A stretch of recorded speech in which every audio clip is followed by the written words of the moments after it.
오늘은 중학교 1학년 기초학력 진단검사 국어를 대비해 보겠습니다. 지금 보이시는 이 자료는요, EBS에서 다운로드 누구나 받을 수 있고요. 다운로드 받아서 한번 풀어보고 나서 선생님이 하는 해석을 보는 것이 가장 도움이 될 것 같습니다. 이 시험지에 대한 링크는 선생님이 더보기란에 넣어 놓을게요. 자, 먼저 1번에서 2번은 뻥튀기라는 시에서 문제가 나왔습니다. 자, 1번 문제 바로 볼게요. 기억에서 미음 중 비유하는 대상이 다른 것은 다른 거 고르는 거죠? 한번 읽어봅시다. 자, 기억.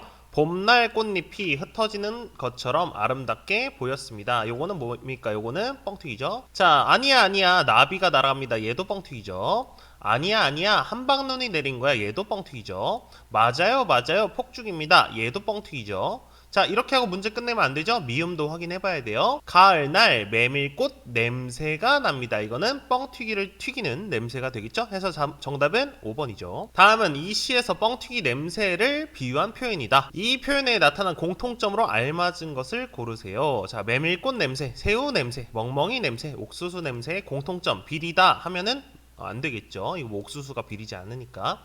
달콤하다. 이렇게 보긴 조금 어렵겠죠. 우리 새우가 달콤하진 않으니까, 메밀꽃이 달콤하진 않으니까. 자, 고소하다 가장 정답에 가깝겠죠. 짭짤하다 보면 뭐 멍멍이 냄새가 짭짤하진 않겠죠. 매콤하지도 않을 거고요. 해서 정답은 3번. 자, 이렇게 사실 이 기초학력 진단 평가라던가 반배치고사 같은 경우 굉장히 쉽게 풀 수 있습니다. 단 실수만 안 하시면 돼요. 다음 글을 읽고 물음에 답하세요. 저승이 있는 곳간이라는 글 여러분 기억나야 합니다. 원님이 염라대왕에게 간청한 것은 글을 해서 찾으면 되겠죠. 원님이 염라대왕에게 간청한 것을 찾아볼게요. 여기 간청했다라는 말이 나오는데 어떤 걸 간청했어요? 이승에서 좀 더 살게 해 주십시오 라는 표현이 위에 나오죠. 그대로 찾으면 되겠습니다. 자, 이승에서 좀 더 살게 해달라 여기 바로 나옵니다. 그렇죠? 그래서 글에 나오는 거를 지문에서 찾을 수 있어야 합니다. 정답은 1번. 자, 4번 기억이 원인이 되어 일어난 결과로 알맞은 것은 기억은 뭐였죠? 원님은 머리를 조아리며 간청했어요. 자, 이 원인의 결과가 뭐예요? 쭉쭉 읽어보면 염라대왕은 원님을 저승사자에게 돌려보냈어요가 결과죠. 여기 글에 다 나옵니다. 이렇게. 자, 결과는 원님이 저승사자가 되지 않았죠. 이승으로 내려온 게 아니죠. 염라가 왜 갑자기 이승으로 가요? 염라가 원님에게 벌을 준 것도 아니죠. 상을 준 것도 아니에요. 자, 여기 써있죠. 염라대왕이 원님을 저승사자에게 돌려보냈다. 지문에 그대로 있습니다. 정답은 5번. 이런 거 틀리면 안 됩니다. 자, 이 글에 해당하는 단계로 알맞은 것은, 자, 이 글은 소설이죠. 소설의 5단계 뭐였죠? 발단, 전개, 그다음 위기, 절정, 결말 다 나와있죠. 순서대로. 옛날 전라남도 영암 땅에서 있었던 일이다. 보통 이렇게 시작을 하면 뭐예요? 바로 글의 맨 앞부분, 즉 발단이 되겠습니다. 정답은 1번. 자, 6번에서 8번은 여기 있는 자료를 보고 그림을 보고 문제를 푸는 거네요. 가에서는 뭐가 나오죠? 표가 나옵니다. 표가 나오고 나에서는 동영상 자료가 나온다는 것을 확인할 수 있겠네요. 이 그림에서 학생들이 발표하는 내용으로 알맞은 것은 무엇일까요? 글을 읽어보면 되겠죠? 이 표는 과거에는 있었지만 지금은 사라진 직업, 지금은 사라진 직업의 종류 여기도 볼게요. 과거에 있었던 직업, 과거에 있던 직업, 직업이 그렇게 관련이 있구나. 자, 직업 글자 찾으면 되겠죠? 신분제도 아니죠. 전통 음식 아니죠. 과거의 직업 요겁니다. 4번 기술의 변화 말도 안 되죠. 전통놀이의 종류 이런 거 고르면 안 돼요. 정답은 3번. 자, 7번 이 그림에서 두 학생이 각각 활용한 자료로 알맞은 것은 선생님이 앞에서 정리해줬죠. 가는 표였고 나는 영상이었죠. 동영상 그대로 찾으면 됩니다. 2번이겠죠. 자, 8번 이 그림의 두 학생처럼 자료를 활용해서 요거는 줄 거놓죠. 자료를 활용해서 발표하면 좋은 점이 아닌 것은 이런 거 잘 실수하는 사람 많아요. 즉, 이 문제 풀 때는 좋아 보이지 않는 거를 고르면 되는 거죠. 듣는 사람이 더 잘 이해할 수 있다. 이건 누가 봐도 좋은 거니까 정답이 될 수는 없겠습니다. 정보를 효과적으로 전달할 수 있다. 누가 봐도 좋은 말이니까 이거는 아니겠죠. 내용을 더 자세하게 전달할 수 있다. 자, 이것도 답이 아니겠죠. 좋은 말이니까. 듣는 사람이 더 어렵게 느낄 수 있다. 누가 봐도 부정적인 말이죠. 답은 4번. 듣는 사람이 흥미를 느끼게 할 수 있다. 이것도 좋은 점이니까 정답은 아니겠죠. 답은 4번입니다. 자, 다음 9번에서 10번입니다. 다음 글을 읽고 물음에 답하시오. 우리나라뿐만 아니라 쭉 해서 보면 환경에 관련된 혹은 자연에 관련된 글이 써 있는 것을 볼 수 있는데 문제부터 보겠습니다. 자, 9번 문제. 이 글에서 알 수 있는 문제 상황에 해당하는 것은, 과연 이 글은 어떤 문제 상황이 나왔는지 찾아보면 되겠습니다. 그렇죠? 우리나라뿐만 아니라 세계 곳곳에서 벌어지는 자연 개발은 우리 삶을 위협한다. 이게 핵심이겠죠? 자연 개발은 우리 삶을 오히려 위협하고 있다. 그렇죠? 자, 그럼 관련된 거 찾으면 됩니다. 자연을 잘 보호하고 있다. 말도 안 되죠. 자연의 자정 능력은 위대하자. 아니죠. 무분별한 개발로 자연이 파괴되고 있다. 정답에 가까울 것 같네요. 미리 체크. 자연 속에서 동물들이 스트레스를 받는다. 나오지도 않았죠. 환경오염은 사람들에게 영향을 미치지 않는다. 말도 안 되죠. 답은 3번. 10번. 글 가와 글 나가 뒷받침하는 주장으로 알맞은 것은 무엇일까요? 글 나와 다의 공통적인 주장을 찾는 문제네요. 찾아보죠. 글 나 이처럼 환경을 오염시키는 것은 순식간이지만 어쩌고저쩌고 해서 결론은 뭐죠? 환경을 보호해야 된다는 얘기고, 다 둘째, 무리한 자연개발은 생태계를 파괴한다. 즉 자연개발을 무리하게 하면 안 된다. 즉 환경을 보호해줘야 된다라는 얘기일 겁니다. 그렇죠? 자, 자연은 신비롭다. 이상한 소리죠. 자연은 아름답다. 이상한 소리고, 자연은 위대하다. 이상한 소리고, 자연을 보호해야 된다. 자연을 개발해야 된다. 둘이 정반대 얘기죠. 정답은 4번이죠. 자, 다음 11번. 다음 그림에서 남자아이가 사용할 수 있는 속담으로 알맞은 것을 고르라고 합니다. 1년 동안 모은 동전이 20만 원이나 돼. 그래? 이렇다더니, 즉 앞에 있는 이 상황이 들어간 녀석을 찾으면 되겠죠. 뭐 티끌모아 태산 같은 게 나올 겁니다. 이거 바로 나왔네요. 답은 1번. 소 읽고 외양간 고친다. 말도 안 되는 소리죠. 호랑이도 제 말하면 온다. 네, 당연히 빼주시고, 하룻강아지 법무서인 줄 모른다. 전혀 이건 뜻을 모르는 상황이죠. 빼고, 입은 비뚤어져도 말은 바로 해라. 네, 아니죠. 답은 1번. 작은 것을 모았더니 큰 돈이 되었다. 티끌모아 태산이다가 정답이겠죠. 다음 문제 12번 13번은 이 글을 보고 문제를 푸는 거네요. 바로 문제부터 가볼게요. 자, 이 글에서 경복궁에 대한 설명으로 알맞지 않은 것은, 경복궁에 대한 설명으로 알맞지 않은 거 고르는 거죠. 글과 매칭이 안 되는 걸 찾으시면 됩니다. 조선시대 최초의 궁궐이다. 찾아봅시다. 조선시대 최초의 궁궐 그대로 있네요. 그쵸? 이거는 아니고, 760여 칸으로 규모가 아담하다. 숫자 찾기 쉽죠? 7600여 칸으로 규모가 어마어마하다. 어라 정반대입니다. 정답은 2번. 이렇게만 문제 풀면 안 돼요. 3, 4, 5번도 확인해야 돼요. 태조 이성계가 세운 조선의 법궁이다. 이성계란 글자 찾으면 되겠죠? 경복궁은 태조 이성계가 세운 조선의 법궁이다. 여기 그대로 써 있습니다. 맞고, 큰 복을 누리며 번성하라. 그냥 찾으면 되겠죠? 큰 복을 누리며 번성하라 써있으니까 답은 이것도 당연히 아니고, 경복궁에서 가장 웅장한 건물은 근정전이다. 근정전 글자 찾으면 되겠죠? 경복궁에서 가장 웅장한 건물은 근정전이다 써있죠?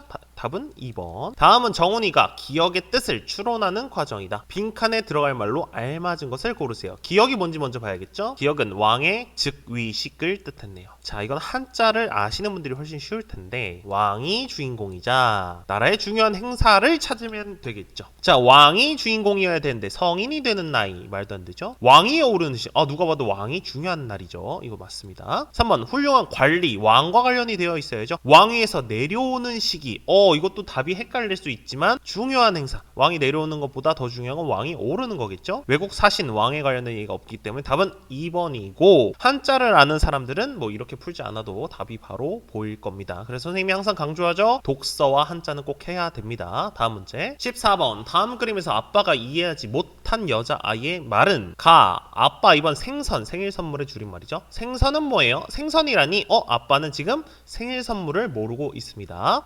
친구들이 다 그렇게 말해요. 그렇게 안 하면 핵노잼이란 말이에요. 아빠 또 못 알아들었어요. 핵노잼 모르고 있는 상태입니다. 해서 생선, 생일 선물과 핵노잼을 모르고 있다. 아빠와 2번 아니죠. 생선과 핵노잼 2번이죠. 생일 선물 아니죠. 생선과 핵노잼이죠. 이것도 아니고, 친구들 말해요 아니고, 그렇게 이것도 아니죠. 답은 2번. 자, 15번. 다음 글에서 버들이가 추구하는 가치로 알맞은 것을 고르세요. 이거 이제 우리 책에서 그대로 있었던 것들이죠. 버들이가 추구한 가치. 버들이를 사랑한 죄 글을 쭉 읽어보시면 결국 이 글에서는 뭐다? 이 버들이라는 친구는 어머니 병을 낫게 하려고, 즉 효도입니다. 자, 1번 끊임없이 배우려는 것 아니죠. 효도 2번 나왔네요. 3번 스스로 행복하게 사는 것 관련이 없습니다. 없습니다. 4번 친구를 소중하게 여기는 것 관련이 없습니다. 5번 거짓말하지 않고 정직하게 사는 것 관련이 없습니다. 다음 글을 이해한 내용으로 알맞은 것을 고르세요. 자, 지문부터 보겠습니다. 정민은 아직 화가 나 있다. 한번 찾아볼까요? 지수, 정민아, 아까 과학 시간에 물을 엎질러서 정말 미안해. 아니야 지수야, 일부러 그런 것도 아니잖아. 그래도 옷이 젖어서 불편했지? 아니야 괜찮았어. 그나저나 너도 많이 놀랬겠다. 응, 사실 나도 깜짝 놀랐어. 그래, 난 정말 괜찮으니까 너도 너무 걱정하지 마. 그래, 고마워. 그리고 진심으로 미안해. 두 친구가 서로 사과하는 말, 그다음 서로 이제 화해하는 말들 잘 써서 대화를 했습니다. 정민이가 아직 화가 나 있는 걸로 보이진 않습니다. 지수는 짜증난 마음을 전하고, 아니죠, 미안한 마음을 전하고 있죠. 이거 이렇게 고르는 사람은 이거 조금 문제가 있는 겁니다. 사회성에. 지수와 정민은 영상 통화를 하고 있다. 이거를 이 글에서 어떻게 알 수가 있죠? 얼굴도 안 나오는데. 글을 읽는 사람의 표정을 바로 확인할 수 있어요? 이 문자 메시지에서 표정 보여요? 아니죠. 지수와 정민은 문자 메시지로 대화를 나누고 있다. 네, 그런 것 같습니다. 정답은 5번. 다 17번, 18번은 시를 읽고 문제를 푸는 겁니다. 떨어져도 튀는 공처럼 교과서에서 봤던 기억이 나네요. 이 시에서 말한 이가 살고 싶어하는 모습에 해당하는 대상은 어떤 건가요? 자, 선생님이 항상 강조하는 게 있어요. 글을 볼 때 가장 먼저 봐야 되는 게 뭡니까? 바로 제목이죠. 즉 제목에 정답이 써 있을 확률이 굉장히 높고, 두 번째로는 자꾸 반복되는 단어를 봐야 됩니다. 공,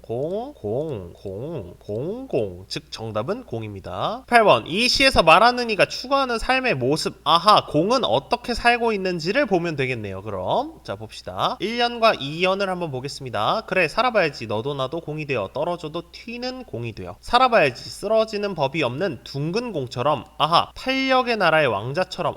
이 녀석보다 쓰러지는 법이 없어요. 그 점이 부러웠나봐요. 자, 같이 한번 찾아보죠. 공처럼 가볍게 사는 삶. B 아니죠. 2번, 포기하지 않고 도전하는 삶. 오, 괜찮은데요. 3번, 새로운 것을 찾아 떠나는 삶. 공과 관련이 없죠. 4번, 공처럼 둥글둥글하게 사는 삶. 아니죠. 어려운 일에 처하면 좋은데? 공처럼 도망가는 삶. 아닙니다. 정답은 2번. 자, 19번, 관용 표현에 해당하지 않는 것은, 자, 관용 표현이 뭐였죠? 두 개 이상의 표현이 합쳐서 새로운 뜻을 나타내주는 게 관용 표현이죠. 귀가 얇다. 진짜로 귀가 얇을까요? 아니죠. 이거는 다른 사람의 말을 너무 쉽게 받아들이는 사람이 귀가 얇은 거죠. 이건 관용 표현 맞습니다. 맞다고 해놓죠. 2번, 눈에 띄다. 눈에 띄다라는 건 자꾸만 눈에 들어오다 라는 거죠. 이것도 관용 표현 맞습니다. 3번, 발이 넓다. 진짜 발이 넓어요? 아니죠. 사람을 많이 안다. 4번, 힘이 세다. 이거는 진짜 힘이 센 녀석이죠. 답은 4번. 5번, 손이 크다. 진짜 손이 큰 걸까요? 아니죠. 물건을 많이 산다. 뭐 이런 거죠. 사람의 씀씀이가 크다 라는 겁니다. 자, 20에서 21번 다음 글을 읽고 물음에 답하시오. 공정무역 제품을 사용해야 하는 까닭은 어쩌고저쩌고 쭉 글이 나옵니다. 이 글에서 글쓴이가 주장하는 내용으로 알맞은 것은 이거는 글을 좀 읽고서 찾아야 되겠죠. 자, 공정무역 제품을 사용해야 하는 까닭은 다음과 같습니다. 즉 글쓴이는 공정무역 제품을 사용해야 한다고 생각을 하겠네요. 그렇죠? 바로 문제 볼게요. 바나나를 자주 사 먹자. 지우죠. 바나나를 직접 재배하자. 이런 거 고르는 사람은 혼나야 돼요. 공정무역 제품을 사용하자. 바로 나왔죠? 공정무역에 대해 공부하자. 관련이 없죠? 공정무역 인증 표시를 확인하자. 관련이 없죠? 정답은 3번입니다. 21번, 기역처럼 공정무역에서 중간 유통 단계를 줄이는 까닭으로 알맞은 것은, 이거는 기역을 잘 보고 우리가 해석을 할 줄 알아야겠죠? 기역 보러 갑시다. 공정무역에서는 생산자 조합과 공정무역 회사를 만들어 이러한 중간 유통 단계를 줄이고 실제로 바나나를 재배하는 생산자의 이익을 보장해 줬다. 여기서 핵심은 중간 유통 단계를 줄였더니 바나나를 실제로 재배하는 생산자 이익이 보장됐더라 라는 겁니다. 그쵸? 문제 볼게요. 자, 중간 유통 단계를 줄이면 뭐가 좋아요? 생산자 홍보가 돼요? 아니죠. 생산자 이익이 보장돼요? 그렇죠. 책에 그대로 써 있었잖아요. 신선한 제품으로 유통돼요? 뭐 그럴 수도 있겠지만 이거